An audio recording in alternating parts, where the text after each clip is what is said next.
when you're at any school, and I've been on the campuses of many, the vibrations of the school really can center around physical education. Good morning, good afternoon, good evening, viewers from wherever you're watching us from. It's your host here at Wima Sports, championing sports development, Jermaine. And we are indeed great and honored to have you in this show. And as we continue with this episode, just to let you know that this episode has been powered by Osoita Lodge, indeed, where guests become family. If you're looking for a staycation, a place where you need to take and get lost for a weekend or for a week with your loved ones or with family, that's the place to be, because their tagline is where guests become family. Visit it and just get to realize how much intense and how much amazing. It's a great place with great African cuisines, Indian cuisines, and just to mention but a few. Ladies and gentlemen, today we are honored and humbled to have a great guest with us, and he's seated right here in a very humble, quiet way. But wait until you hear him speak. Oh my God, you're going to be blown away.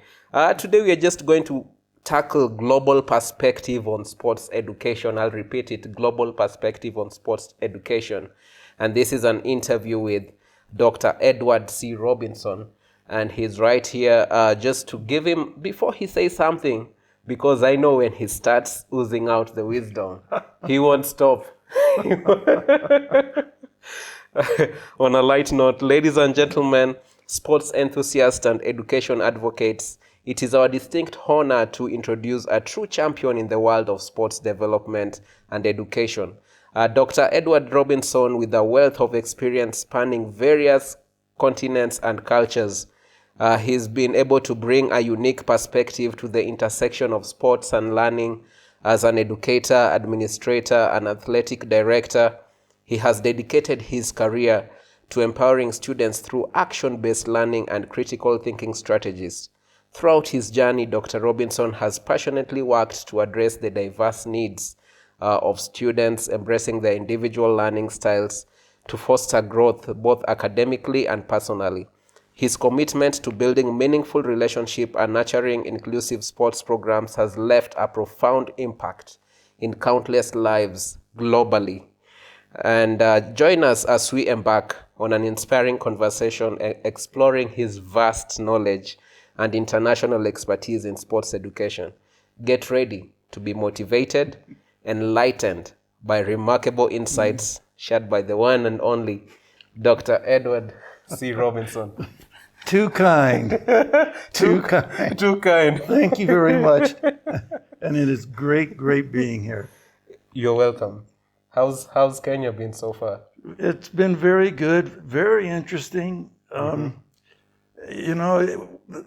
interesting thing about Kenya, the world sees Kenya in the form of giraffes and lions and safaris and that sort. But I really do think the strongest commodity here are the people. The people. But the happiness of people doesn't sell. It's the lions, the giraffes, and the rhinoceros. But no, the people have been good to me, and it's been a joy being here. Always a pleasure, and you're always free to come back anytime. I plan on it. This is home. I think it will be. Awesome. Speaking of diversification of people, how do you believe diverse teaching methodologies can contribute to sports development in educational institutions? We have to understand we live in a diverse world. You would have to be living somewhere else under a rock to not understand that. And, I was blessed enough to have been raised and grown up in San Diego, California, which is very diverse, and it still is to this day. And I don't know of any other way to approach any kind of educational situation that's not diverse, because I've not been in that situation before. How would I handle it if I were in that kind of situation? I really don't know. because it's not happened before. Yeah. As an advocate of action-based learning, could you provide an example, or where of how you have used this approach to enhance sports education? One of the best compliments I've ever received from some students, it was maybe 15 years ago, a little bit longer. A group of students came to my office and they said, "Dr. Robinson, you are so hard on us. You make us run, you make us jump, you make us stretch. But why do we love you?" And the reason being is that, well, when they asked me that question, I said, "Why do you think?" And his response was, "You make us move and it's fun." And as long as it's enjoyable, children will want to respond. When I was growing up, most of my physical education teachers were former military veterans from the Vietnam War, and their whole method of instructing children was one word: pain. And we didn't know any better. No pain, no gain. No pain, no gain. And since the age of 12, I knew I was always going to be in education, and I made a vow way back then I was not going to be that kind of teacher. And you can do a number of action-based activities using your own creativity to get these kids to move. And they don't know what's going on. They don't know that I'm meeting my objectives. They just think they're having a good time out there. And for me, I proved my point. So, but action-based activities, it comes down to the creativitiness of that individual. And how do you do that? Where does that creativity comes from? Learning from others. And being an international educator, myself and many thousands of international educators, we have the luxury of working with teachers from various parts of the world. So you can basically learn from them games that we don't play in the United States or in Australia or Germany. So what you do, what I have done and most international educators do, you build a database of these activities, but that takes years of experience. And it made me a better educator. What are some of the the strategies that you've employed to address different learning styles and needs of students, athletes in sports programs? Some years ago, I was all ready to get out of this profession. I was frustrated. I was working with a group of individuals in another country, and I had just had it. And this one teacher pulled me aside, and she said, "I'm going to give you some advice. If you have 30 children in your classroom, 30 children, you are talking to 30 different planets. 30 different planets. And you have to have a strategy for every one of those planets.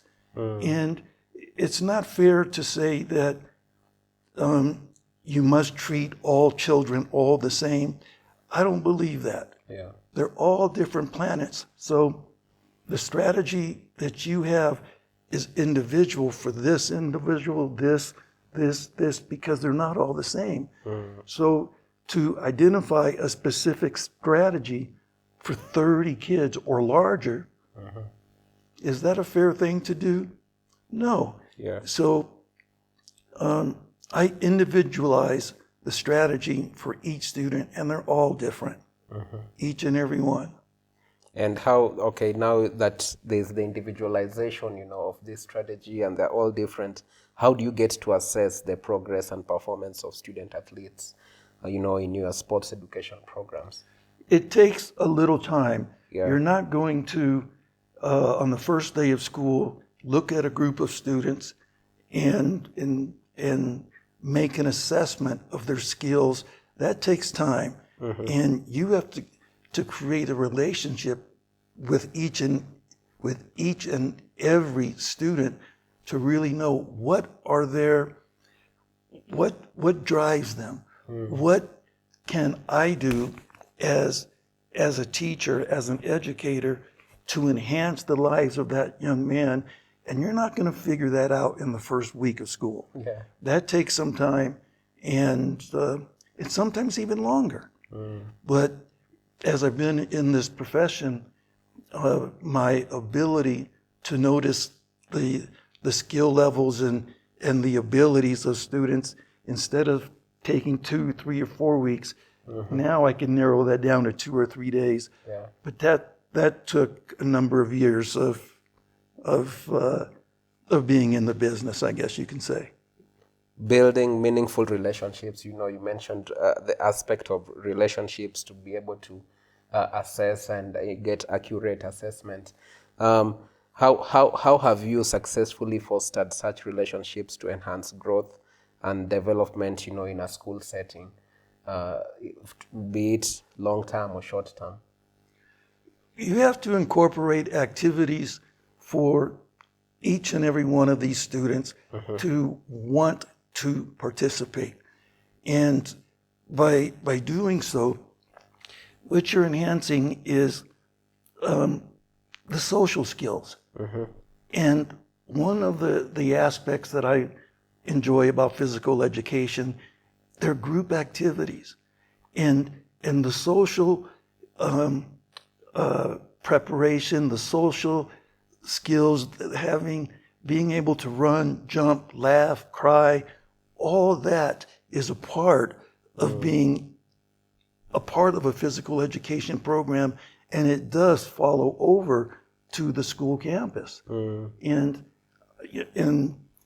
when you're at any school, and I've been on the campuses of many, the vibrations of the school really can center around physical education.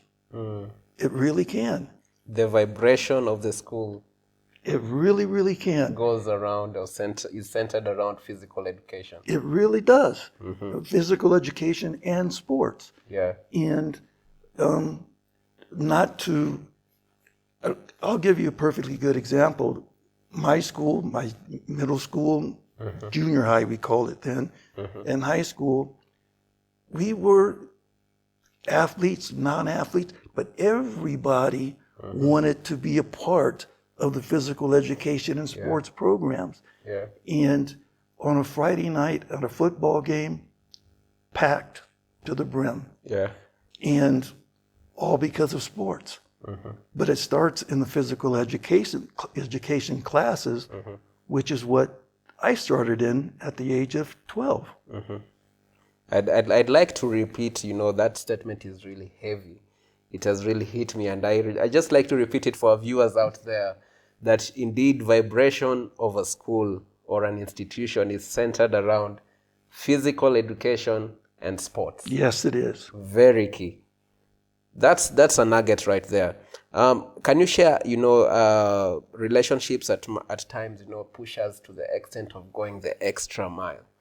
And can you share just specific example of a time when you went an extra mile to assist a student, athlete, or a member of faculty to achieve academically, or emotionally, or personally, just within their personal lives? Absolutely.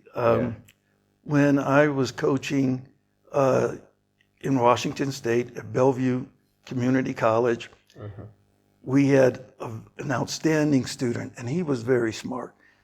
But he was also a very good-looking young man. And he had a major exam the next day. And I remember telling him, I said, Will, you've got to study. Oh, of course, coach, of course, don't worry.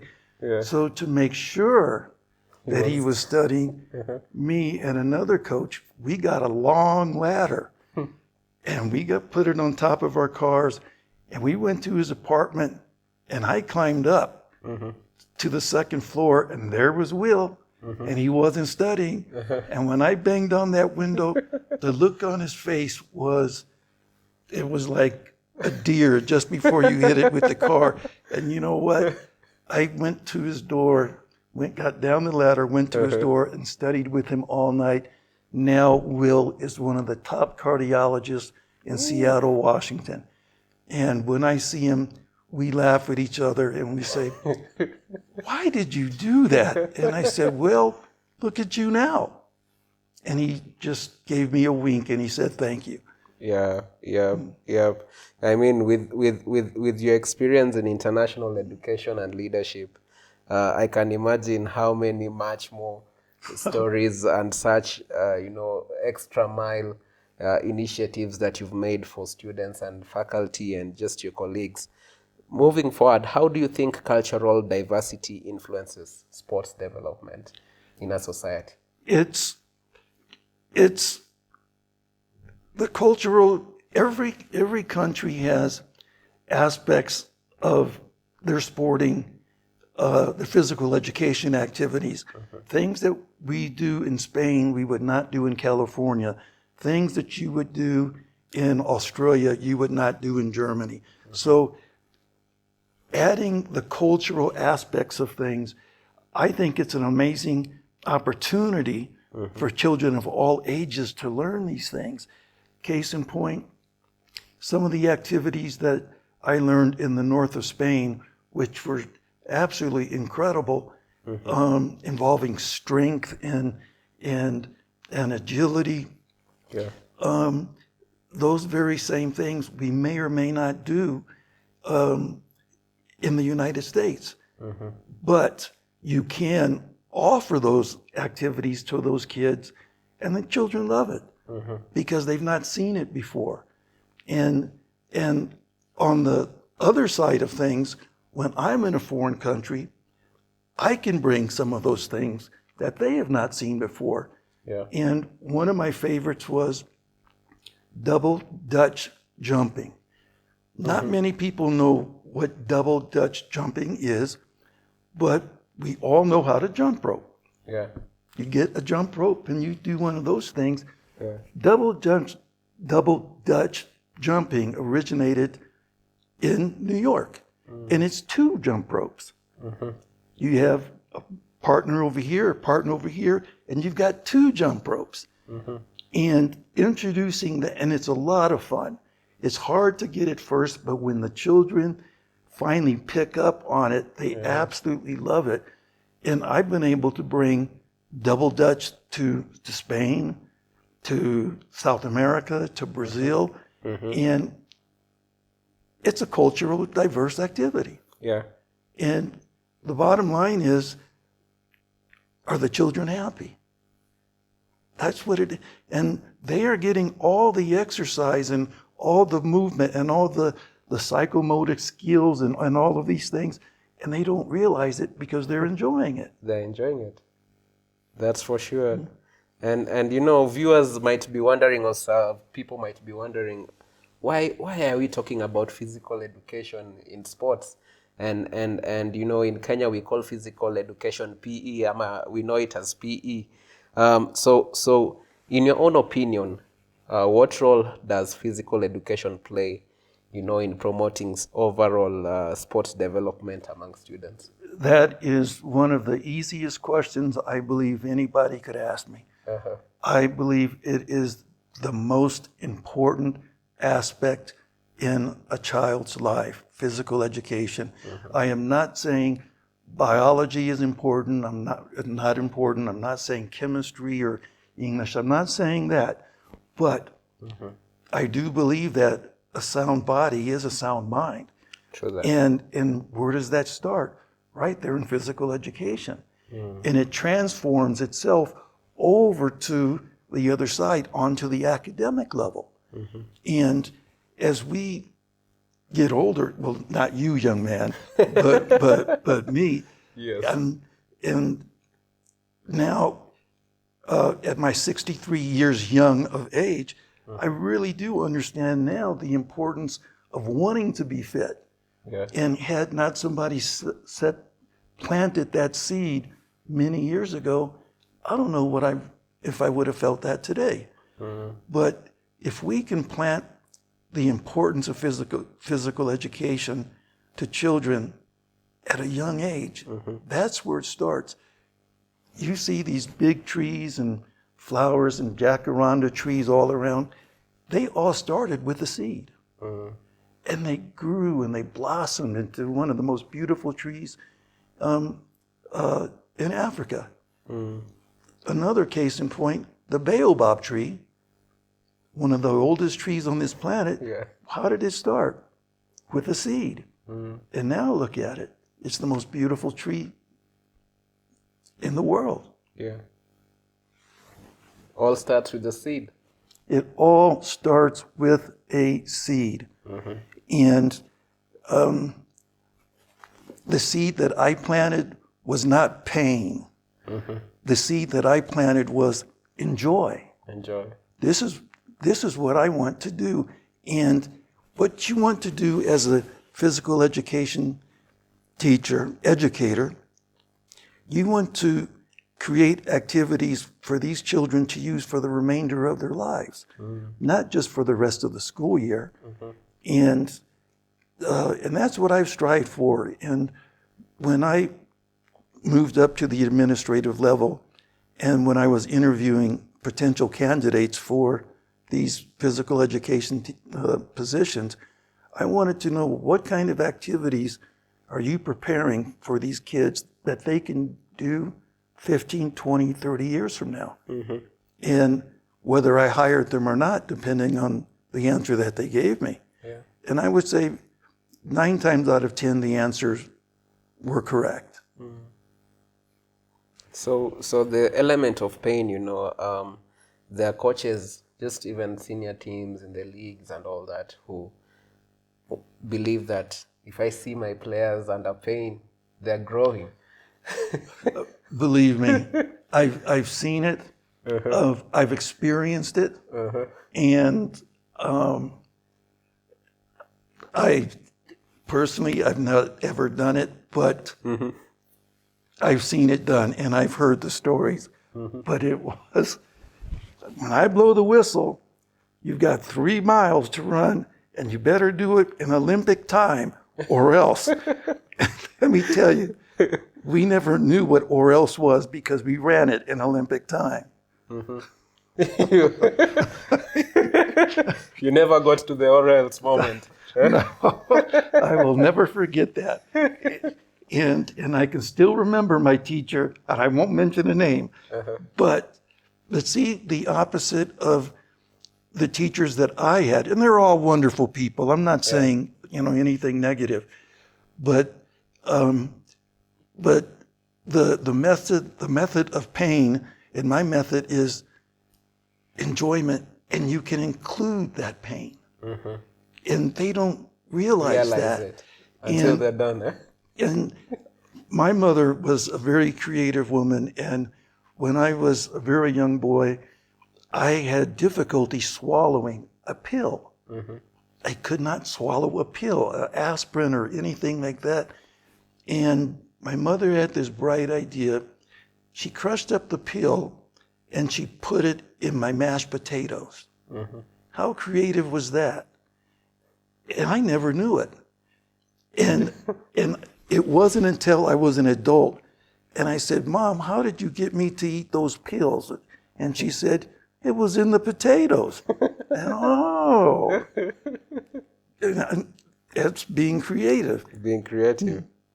So how will you ensure that sports programs in schools are inclusive and accessible to students of all backgrounds and abilities, having in mind their limitations in some? It goes back to what I said at the beginning of this interview. Every child is another planet. And what you have to do is run back the first part of that question there. What steps do you take how do you ensure that sports programs in schools are inclusive and accessible to students of all backgrounds and abilities? Incorporation. Incorporate various activities for all to participate in. And that includes faculty, parents, the community, and it's incorporation, but it's involvement.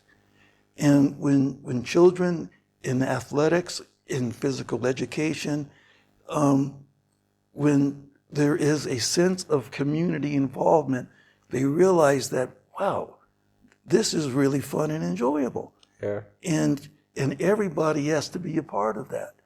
And it's just not one teacher, the faculty, or the principal. It's a group activity. And remember, excuse me, schools often are the focal point of a community. Yeah. And the school needs the community as much as the community needs the school. So, and if you're going to be a family, you've got to work together as a family. Yeah. And rarely have I seen a school that did not abide by that. I'm not saying they don't exist. I'm saying that I have not seen it. But as an athletic director and eventually as an administrator, I made it a paramount effort to get both involved, because I need them just as much as they need me. True. And the children as well. Yes. Just mentioning on the part of, as an athletic director, what are some of the steps you take to motivate and encourage student athletes to participate actively in sports within your institution? Positive enhancement. Positive. Remember my instructors, it was, I am a cheerleader. And a good leader is a cheerleader. And people will follow a positive individual, not somebody negative. Yeah. With positivity and encouragement, that is going to enhance the lives of these young people. And you have to understand, in every class that you are going to be in, or any sporting team that you're a part of, not everybody is an Olympian. Yeah. But everybody can give their best. Yeah.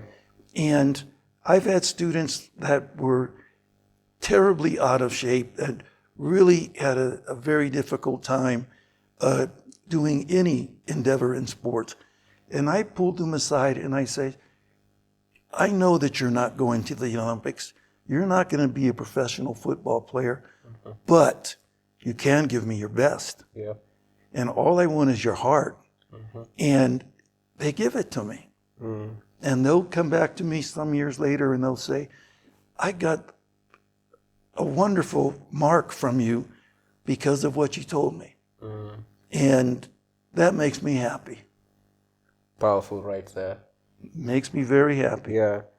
How do you get to balance academic responsibilities of, student athletes and their sports commitments to ensure their overall well-being and success? This is a very important question, also in this part of the world, because striking that balance is quite difficult. Growing up, myself, it was either school. You have to go to school. You have to do school things. Sports won't help you, you see. Until I got a sports scholarship is when my mom realized, oh, it can help. Then now my younger brother had a soft out. He didn't have a fight. Because my parents now realized, oh, there's benefits in doing sports. Yeah. So how do you get to strike that balance? It was, I owe this to my mother, who pulled me from a basketball team because I did not meet her standards academically. And students need to learn that it is not a right to participate in sports. It is a privilege. It's a privilege. And how do you earn that privilege? You do well in school. You do well in school, then you earn the right to play football, basketball, whatever that you want. And I learned that lesson from my mother, who pulled me from the team. And I was upset, and I cried and didn't want to speak with her. And you know what? As I got older, it was the wisest thing my mother ever did for me. And what I encourage students, all of my student athletes, school comes first. Yep. It actually does. And the sad thing that I can sit here and share with you is that there are many, many terrific athletes in the United States, and I'm assuming around the world. All they wanted was sports. And they didn't care about education. And they made some of them made a lot of money, but then you have to be educated to know how to spend it, to know how to save it.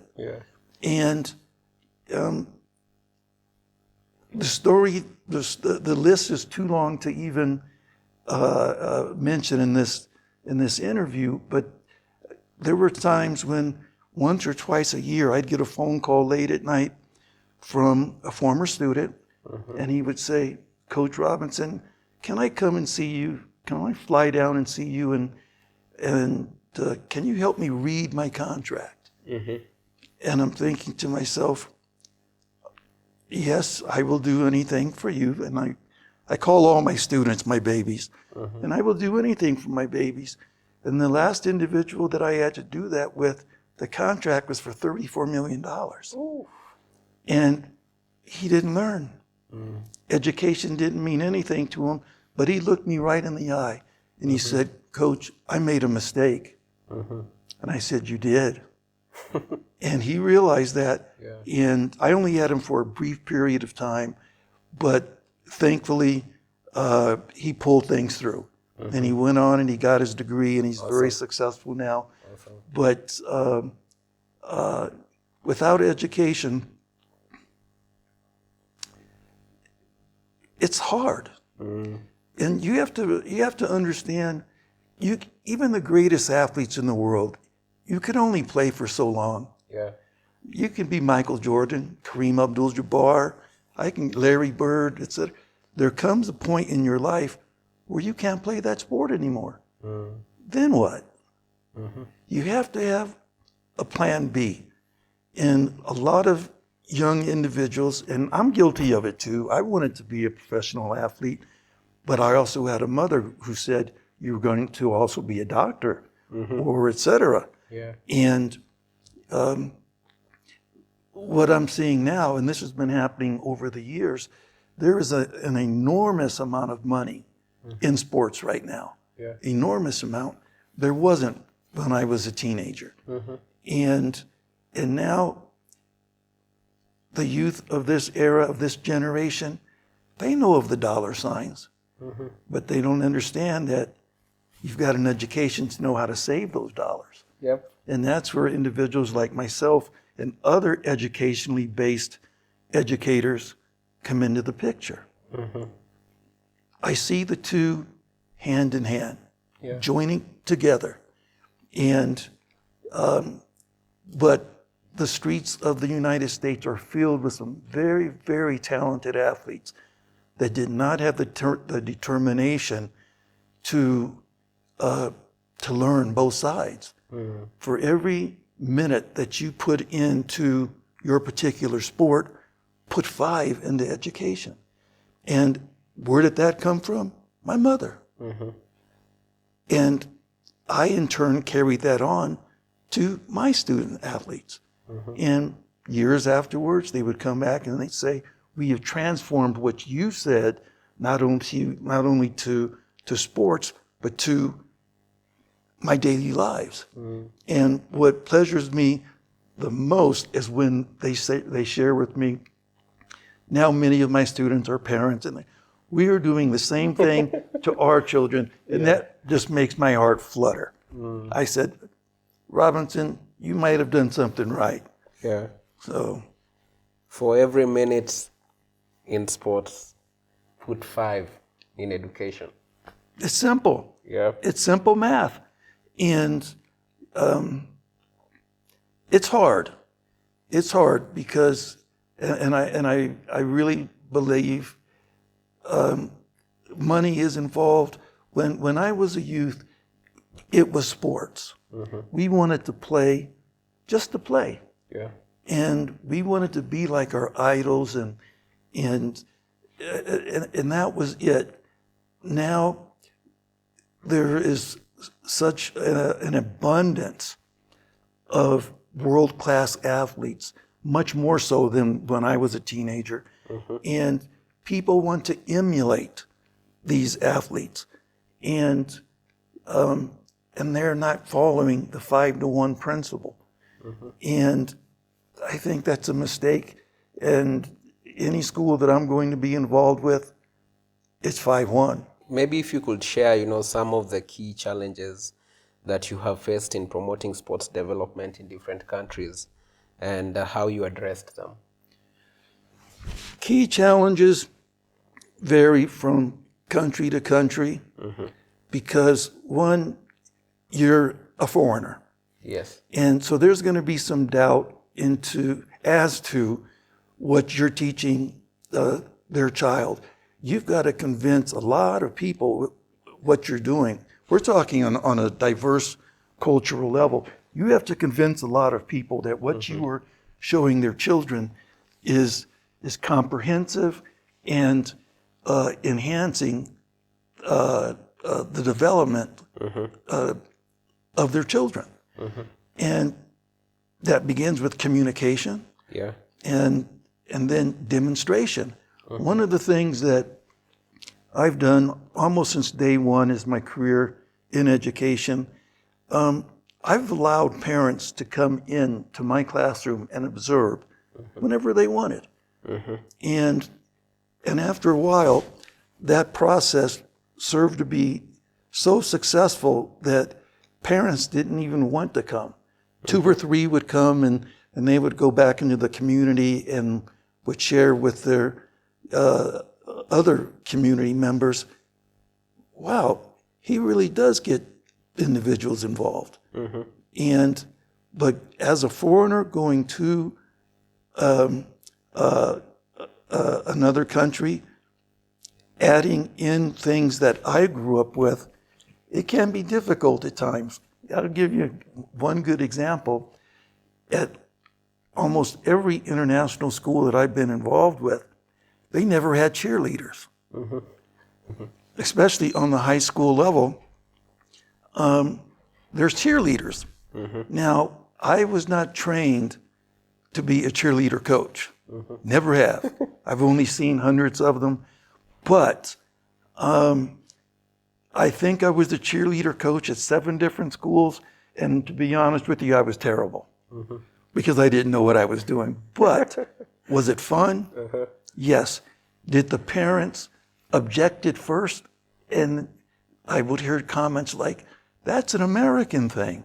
We don't do that down here. And you know what? After 2 or 3 weeks, they loved it. They loved it. I'm trying to imagine you as a cheerleader coach. No, I will say I was bad, but it was fun.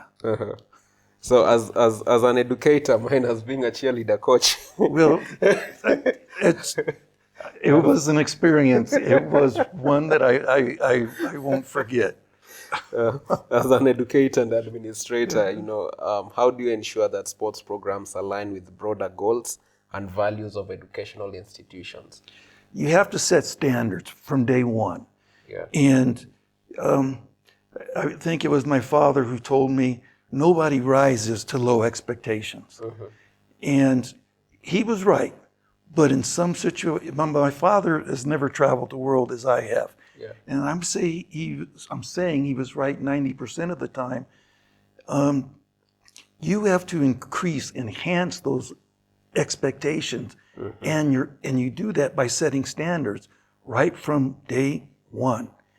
And the first day of school, at all schools, the principal will meet with the entire student body, and he will lay out the rules for the year.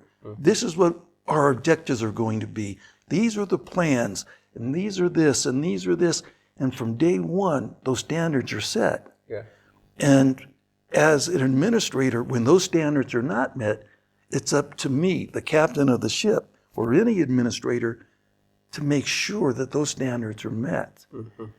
But again, it comes back to the leader, the captain of the ship, and how well that you can communicate those standards to the students. How well you can communicate will either encourage or discourage somebody from wanting to learn. I was blessed to have a lot of individuals that encouraged me. Not only me, but my entire student body. Yeah. And that, I believe, created a well-rounded individual in myself. And I owe that all to them. So sports is one expensive, Yes, it is. high budgets, travel expenses, the medical side of it, sports insurance and all that.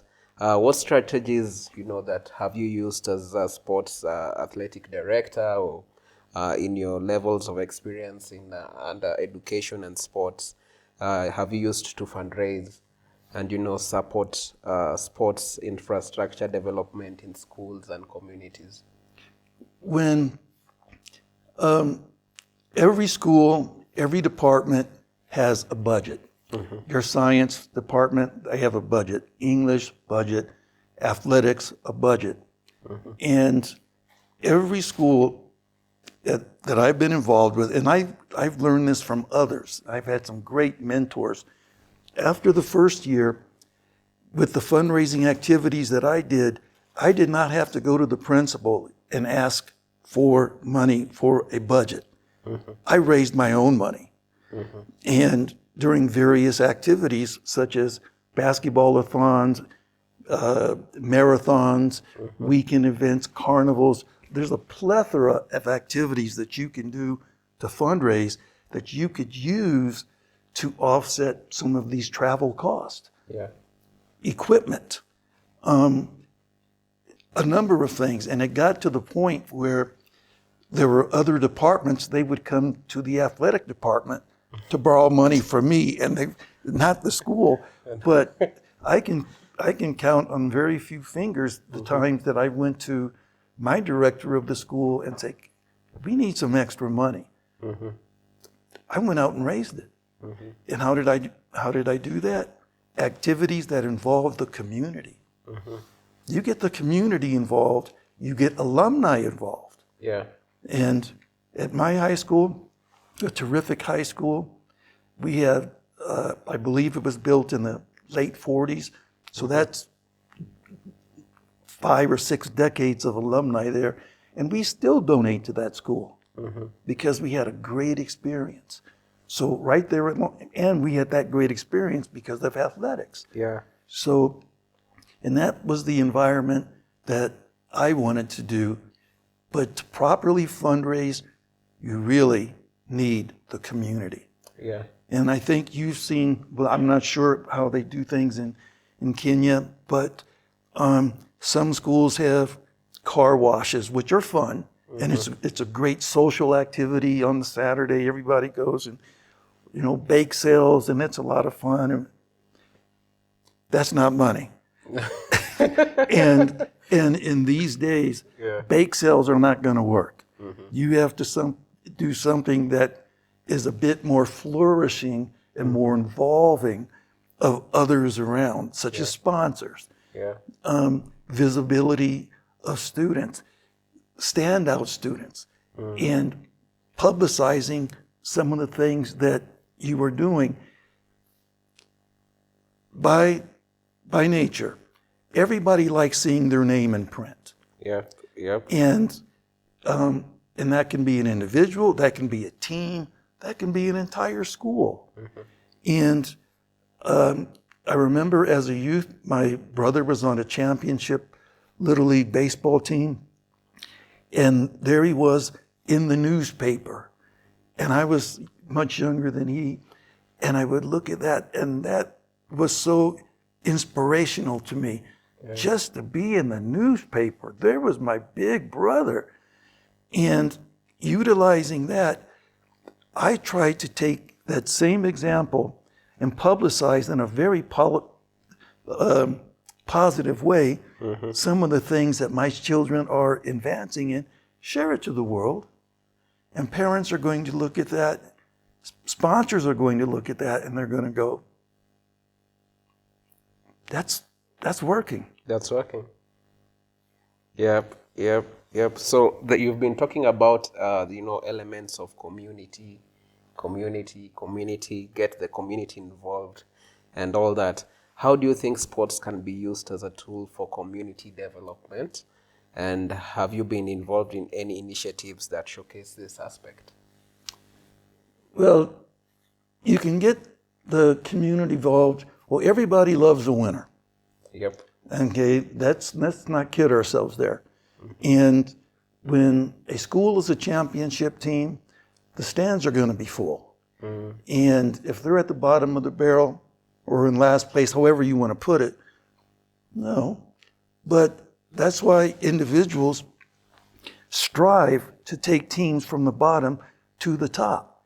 And I'll give you a perfectly good example. Last year, the Denver Nuggets, they won the NBA championship. Yeah. And I will tell you, I remember when that franchise first began, they were terrible.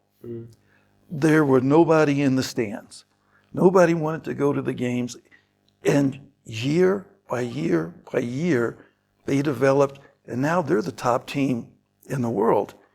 And how did they do that? Hard work, for one, determination, and the willingness to go that extra mile to make it to the top. Yeah. And when people see that you are giving that 100% effort in everything that you're doing, not only as a coach, as an administrator, they're going to take heed of that. And they're going to want to be a part of that. But they don't want anything for free. Yep. They will not give you anything for free. Yep. What do they want? They want their name in the picture. And that's where sponsors come in. Yeah. So it's a cycle. And we help the community helps us. And I don't believe you can live and work together without each other's help. True. It would be very hard. I've not seen it done successfully. Yeah. Can you share some of the examples of, successful sports events or tournaments you've organized and how positively it impacted the participants or the communities involved? Years ago, while teaching in Spain, I was the athletic director for MAIS, which stands for Mediterranean Association of International Schools. And altogether at that time, I believe there were 17 or 18 schools. And it was me as the athletic director. We met once a year and I said, we have 19 schools in MAIS. Let's do one big massive tournament. And we can alternate locations every year. One year in Madrid, and next year in Morocco, and next year in Germany. And they're doing it to this day. And it was very, very successful. And my other major program that I worked on that is still it's functioning today in Barranquilla, Colombia, there were four American schools there.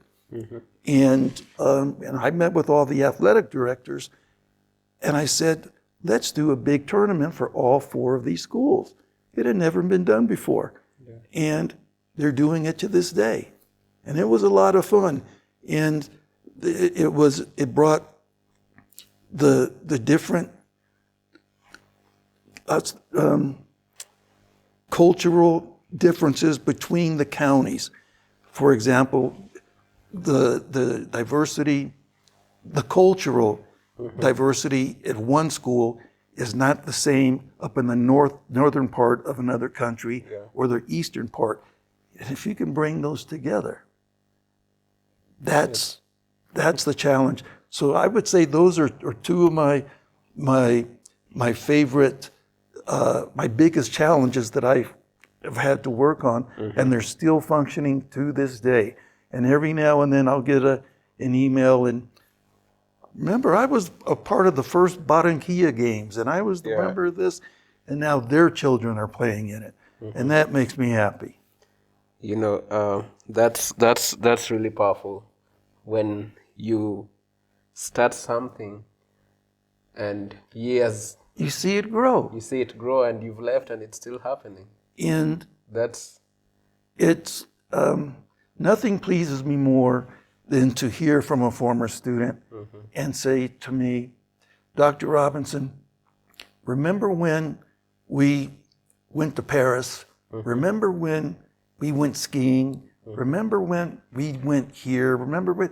And all of those brings joy to the students, and they want to come back and get some work from Dr. Robinson.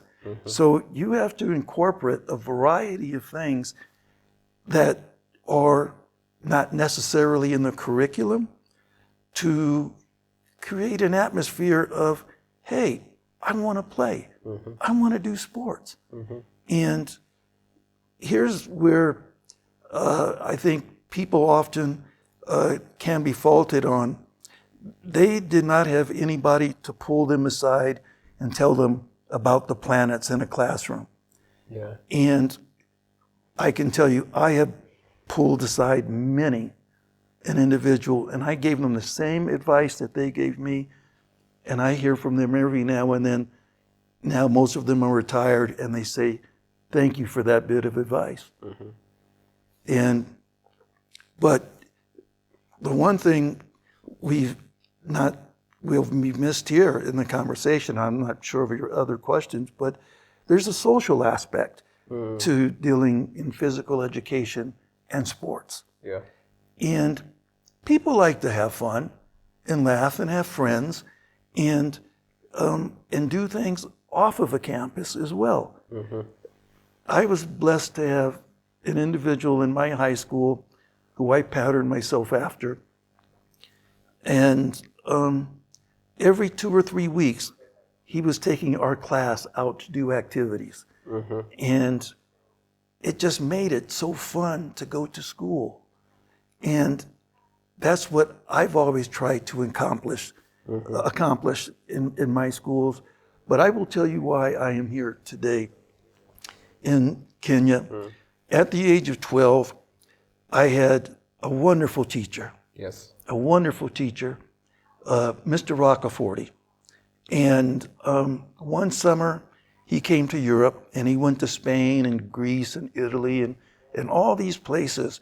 And as a 12-year-old, I sat in that classroom with all my peers, and I looked at these slide presentations.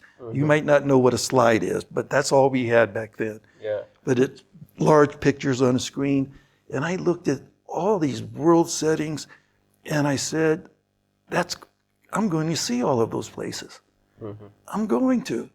And I remember walking out of the classroom, and I told my very best friend, and I said, one day, that's going to be me. I'm going to see all of those places. Well, my best friend is no longer with us. Yes. And me, I've been to 11 countries, and I've been to 38. So, but it all started with one individual planting a seed. I was only 12. And then by the time I got to high school, and I had this really wonderful teacher that did all these exciting things for all my peers, and it just encouraged me to want to be a teacher. Yeah. So what I have done in my career, I've combined the two. People know that I am a global educator, but they also know that I like to enjoy life. Yeah. And when you're instilling enjoyment in school, you're also involving, what's the right word? Developing social skills. Social skills. And that's vital in the growth of any developing child. Yeah. It's very vital. How do you stay updated with all these trends at 65? No. I didn't say 65. 63. 63 years young. 63 years young, not old. How do I? I'm still learning. And when you think that you know everything in any profession, as my father once told me, it's time to find another profession. Yeah. And I enjoy, to this day, hearing things that they're doing differently here or there. Do I agree with all of it? No, but do I agree with most of it? Yes. And I take note of it. And when I am asked by, just recently, I was asked by a teacher in Malta who's having difficulties with some of her class. She has a difficult class. And I take pride in knowing that now, at my age, now I can respond to them because I've been in that position before. And I was thankful enough to have individuals who would pull me aside and say, try this, try this. So how do I keep up with all of these things? I listen and I learn and I remember and I write things down. Some of it I may or may not use, but some of it I very may well use. And I don't know that, until that moment arrives. Yeah. What do you do when you're not teaching, training, motivating? Well, when I'm at home in North Carolina, we have a beautiful home, thanks to my lovely partner, and two incredible dogs. I love to relax. I love to read. I love to write. And I've been keeping a journal since 1980. And I like to relax these days. What I really enjoy more than anything in the world, going to the beach. That's my sanctuary. And unfortunately, on this trip to Kenya, I'm not going to the beach. And but on my next trip, I will. We'll visit the beach. Sure. And I love to cook. Uh-huh. A lot. Best delicacies? Best? And best food that you like or prepare? Oh, no. That is just an impossible question. That's like asking which son is your favorite, which is your favorite son. You know, it's an impossible question to answer because there are so many good foods. But growing up in Southern California, I will say that I am partial to Mexican food. But I just cannot answer that question. It's just not possible. Okay. I mean, it wasn't until I came here that I ate ugaldi. How was it? Good. I'm going to learn how to cook that before I leave. I need to teach you how to cook that. Please. Awesome. We'll do that. We'll do that. So, Dr. Robinson, as we wrap it up, I'd like you to look at that camera, and Which one here? This one. Okay. Yeah, and I'd like you to address 17-year-old you on what would you do different if you were to go back 17 years old, and wrap it up with a message to a 17-year-old you. If I could go back to be 17, I would listen more. I would learn how to people collect.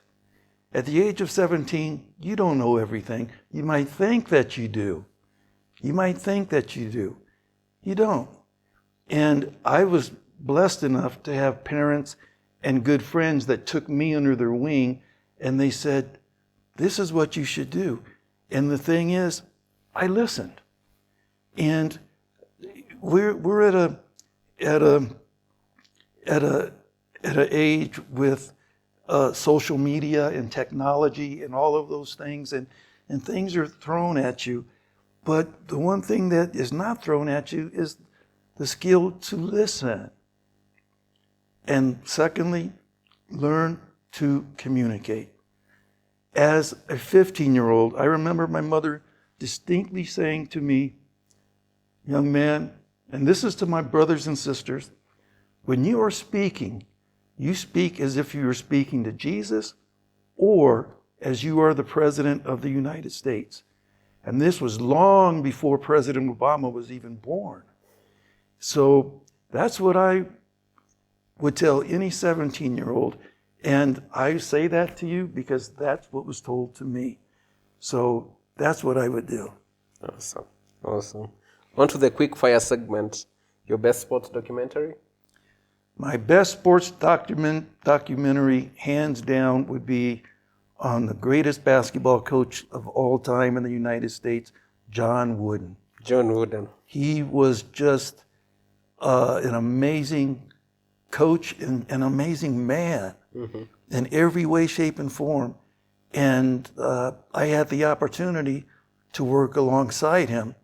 And there's been numerous documentaries about him, and his book sits on my desk at home. And I have shown that documentary to numerous students. Hands down, that would be my favorite. Your favorite. Your best sports athlete? My best sports athlete, that doesn't even take a second of thought. I have two. Muhammad Ali and Nelson Mandela. Those two. Muhammad Ali, the greatest there ever was. But he was a man who stood up for principles as well. Yeah. He was beyond great in the ring, but outside of the ring, he spoke his mind. And he left his career. They took his license away because he refused to go along with some of the things, some of the policies that were around in the 60s. And I admired him. And the first time that I met him, I was 12 years old. And I was just intimidated by this big man who he didn't have hands, he had hammers. He had hammers. And so he would be, I know you said one, but I'm going to give you two. And number two, without a doubt, Nelson Mandela. The world doesn't really understand. He was an athlete before he was a politician. He was famous in running and famous in boxing. And then he saw the need for change in South Africa. And we know the rest. He went on and got into politics, et cetera, et cetera. But why I admire him so much, and I've had the opportunity to meet him on several occasions and to work with his foundation. But here is a man who spent a good majority of his life in prison.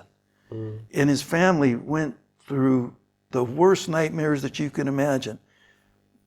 But after all those years and difficulties, he comes out of prison in Robben Island, and he says, I love you.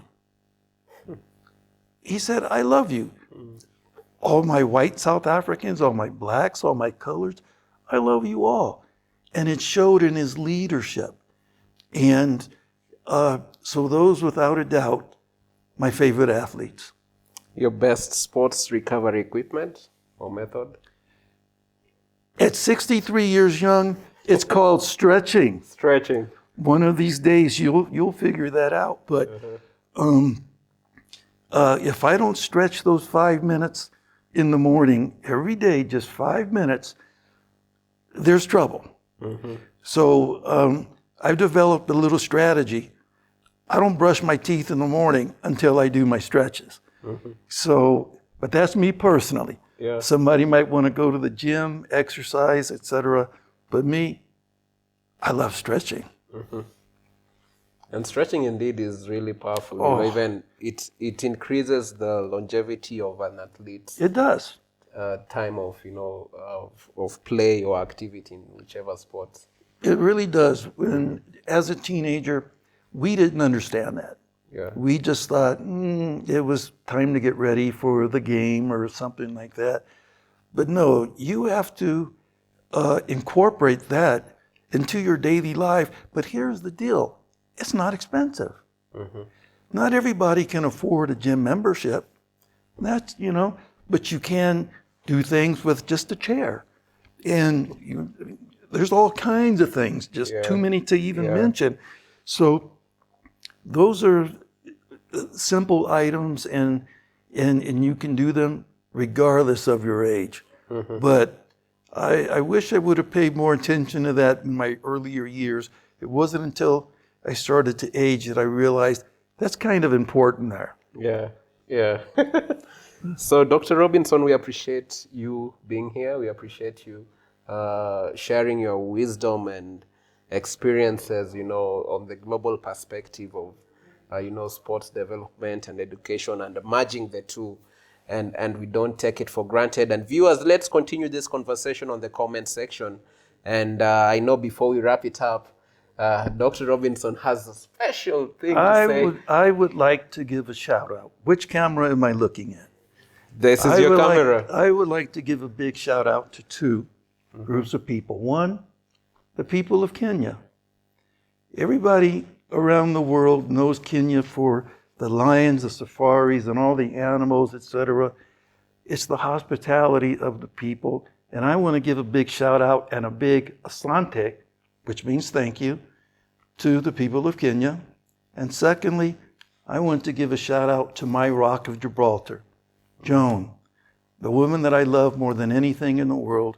And I'll be home in about 10 days. You take care of the kids and my dogs, 2 of them. And so thank you very much for having me. I look forward to returning, and I will return. Yep.